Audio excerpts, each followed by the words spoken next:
오늘은 무게감과 끝보기 그 차이에 대해서 이해해 보도록 하겠습니다.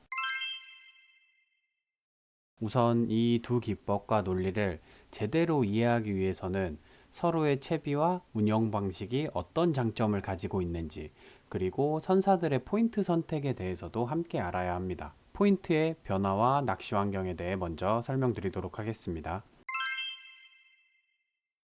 기본적인 이해를 돕기 위해 먼저 포인트부터 설명드리겠습니다. 과거 쭈가배들이나 포인트 개발이 덜 된 지역에서는 대부분 섬치기를 하거나 거친 여밭 위에서 낚시를 했습니다. 하지만 최소 제가 알기로 8년 전부터는 갑오징어 전문선들은 대부분 뻘땅에서부터 낚시를 진행했습니다. 지금 대부분의 배들이 뻘땅에서 낚시하지만 그전에는 쭈가배들이 거친 여밭이나 섬치기를 주요 포인트로 여겼죠. 물론 현재의 갑오징어 전문선들도 시기나 물때가 맞지 않을 때 잠깐씩 밑걸림이 심한 섬 주변에서 낚시를 하기도 합니다. 하지만 전체적으로 보면 양이 많지 않고 낚시의 피로도 면에서 뻘땅이 훨씬 유리하기 때문에 요즘은 대부분 바닷속 등고선이 높낮이가 있는 뻘땅을 중심으로 낚시가 이루어지고 있습니다. 이런 환경의 변화는 밑걸림이 적은 낚시 상황을 만들어냈습니다. 예전에 쭈가배나 쭈꾸미배에서 갑오징어를 잡을 때는 옅턱이나 섬 주변이라 밑걸림이 많았기 때문에 조사님들이 직결채비를 선호했고 봉돌을 살짝 띄워두는 분들이 많았습니다. 반면 최근 갑오징어 전문선들은 밑걸림이 적은 포인트에서 낚시를 하기 때문에 봉돌을 바닥에 둘 수 있는 시간이 길어졌고 급격하게 견제해야 하는 상황이 줄었습니다. 그로 인해 자연스럽게 직결채비보다 가지채비를 이용한 느슨한 운영이 가능해지기도 했습니다. 요즘은 물이 서 있는 시간이나 짝물이 날 때를 제외하고는 일반화하긴 어렵지만 가지채비를 사용하는 경우가 꾸준히 늘고 있습니다. 저는 개인적으로 가지채비의 중요성을 꽤 오래전부터 느끼고 있었는데요. 2015년부터 2018년까지 정말 다양한 가지채비를 직접 테스트하며 만들어 왔습니다. 지금 생각하면 터무니없는 가지채비들도 있었는데 저조차도 그 이전에는 직결채비만 고집했지만 가지채비의 효율성과 안정감을 직접 경험한 뒤로부터는 열정을 쏟아 부을 정도로 가지채비에 대해 연구했었습니다. 결국 갑오징어 낚시는 뻘땅 중심의 포인트의 변화로 인해 예전보다 밑걸림이 훨씬 적어진 환경을 갖게 됐습니다. 이전에 쭈가배 시절에 옅턱이나 섬치기 위주였기 때문에 직결채비를 선호할 수밖에 없었지만 지금은 전문선사뿐만 아니라 대부분의 배들이 밑걸림이 적은 지역을 탐색하며 낚시를 진행합니다. 밑걸림이 적어졌다는 건 봉돌을 바닥에 둘 수 있는 시간이 길어졌다는 뜻이며 그 결과 직결채비보다 가지채비를 사용한 안정적인 운영이 유리해졌습니다. 이제 본격적으로 갑오징어 낚시의 무게감과 끝보기 중 어떤 조합이 더 이상적인지 살펴보겠습니다. 무게감 낚시에 더 좋은 장비는 연질대입니다. 연질대는 힘점이 1에서 2로 넘어가는 힘의 변화를 1.1, 1.2, 1.3 이런 식으로 세밀하게 조절할 수 있어 섬세한 힘 조절이 가능합니다. 이 덕분에 갑오징어가 타고 내리는 미세한 감각까지 읽을 수 있고 심지어 눈을 감고 귀를 막아도 갑오징어가 탔는지 안 탔는지 알 수 있을 정도의 감각을 얻을 수 있습니다. 그래서 연질 때 쓰시는 분들이 자주 하시는 말이 갑오징어가 탔는데 모를 수가 없다. 이건 실제로 써본 분들이 충분히 공감할 말이기도 합니다. 반대로 끝보기 낚시에는 더 적합한 장비는 경질대입니다.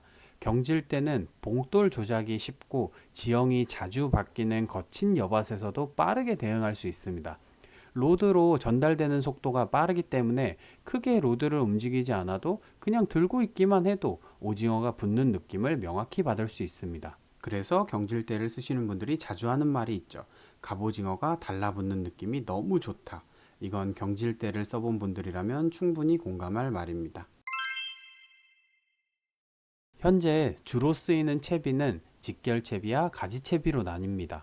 직결채비의 장점은 직접적인 움직임과 빠른 반응성, 긴 스테이 시간에도 애기의 유형 위치를 일정하게 유지할 수 있다는 점입니다. 가지채비의 장점은 바다 상황과 상관없이 자연스러운 움직임이 가능하고 유속 변화에도 가짓줄의 길이로 대응력이 좋으며 자연스러운 폴링 액션을 연출할 수 있다는 점입니다. 직결채비는 유속이 너무 빠르거나 상황이 좋지 않으면 오징어를 태우기 어렵고 설령 걸려도 이물감으로 금방 떨어지는 단점이 있습니다. 가지채비는 유속이 느릴 때 가지줄이 길면 텐션이 없어 오징어의 입질을 느끼기 어렵습니다. 또 액션 없이 스테이 시간이 길어지면 직결채비보다 어필력이 떨어지고 애기가 바닥에 끌릴 위험이 있습니다. 이런 특징들을 조합해보면 시너지가 좋은 조합과 서로의 단점을 보완해주는 조합으로 나눌 수 있습니다. 시너지 조합은 연질 때 가지채비 무게감 낚시, 그리고 경질 때 직결채비 끝보기 낚시입니다. 보완 조합은 경질 때 가지채비 끝보기 낚시, 연질 때 직결채비 무게감 낚시입니다. 결국 핵심은 로드 성향에 따라 기법을 맞추는 게 가장 이상적이고 환경 조건에 따라 선택을 달리하는 것이 효율적입니다. 예를 들어 날씨가 안 좋고 수심이 얕고 유속이 빠르고 밑걸림이 적은 포인트라면 연질 때 가지채비 무게감 낚시가 좋고, 날씨가 좋고 수심이 깊고 물이 약하고 밑걸림이 심한 포인트라면 경질 때 직결채비 끝보기 낚시가 더 유리할 수 있습니다. 이런 식으로 접근하면 비교적 효율적인 낚시가 가능합니다. 결국 이런 조건들을 이해하더라도 가장 중요한 건 부지런함입니다. 상황에 따라 어떤 낚싯대를 쓰고 어떤 채비를 써야 할지 바로바로 바꾸기 위해 태클을 두 개를 준비하게 되는데, 이때 서로 다른 성질의 연질대와 경질대를 준비하는 것이 좋습니다. 상황에 맞는 낚시를 빠르게 전환하는 게 가장 큰 핵심입니다. 많은 분들이 지금 끝보기를 팁런과 비교하시지만 실제로는 전혀 다릅니다. 팁런을 다운샷 채비처럼 봉돌을 달고 해보시면 바로 느끼실 거예요. 그건 팁런이 아닙니다.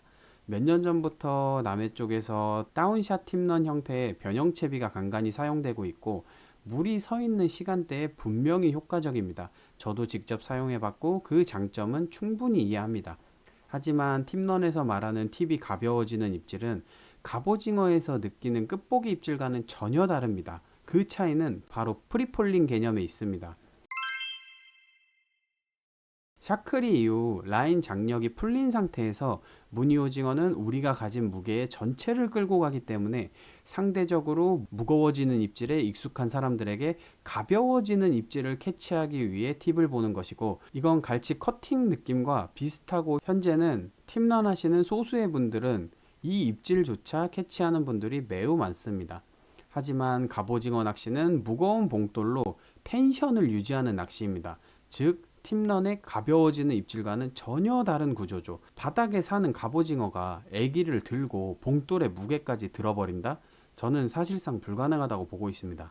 사실상 텐션이 잡혔을 때 가벼워지는 입질은 내가 입질을 파악하지 못해 갑오징어가 도망가다 자동으로 후킹돼서 봉돌의 무게까지 들고 도망가 버린 경우가 더 많다고 생각이 됩니다.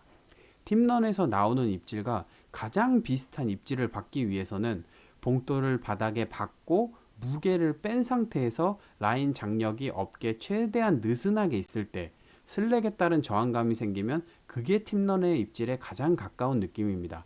즉 텐션을 잡고 견제하고 끝보기의 초리의 표집 현상과 전혀 다른 입질입니다.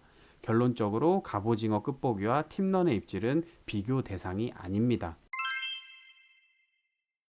작년에는 샤크리에 대해 수많은 부정과 조롱이 있었지만 그래도 유튜브 안에서는 서로 논점을 이야기하며 이게 맞다, 저게 더 효율적이다 하며 웃으면서 넘길 수 있었습니다. 하지만 이번에 끝보기 이야기가 나오자 많은 분들이 열정적으로 반응해 주시고 계십니다. 저는 낚시 방법이나 기법에 대해 건설적인 반박은 언제든지 환영합니다. 다만 인신공격 혹은 의미 없는 싸움을 위한 댓글은 본인이 책임질 수 있는 선에서 해주시길 바랍니다. 이상으로 무게감 낚시와 끝보기 낚시에 대한 환경적, 기술적, 그리고 제 철학적인 접근을 정리해드렸습니다. 그럼 오늘 영상 종료!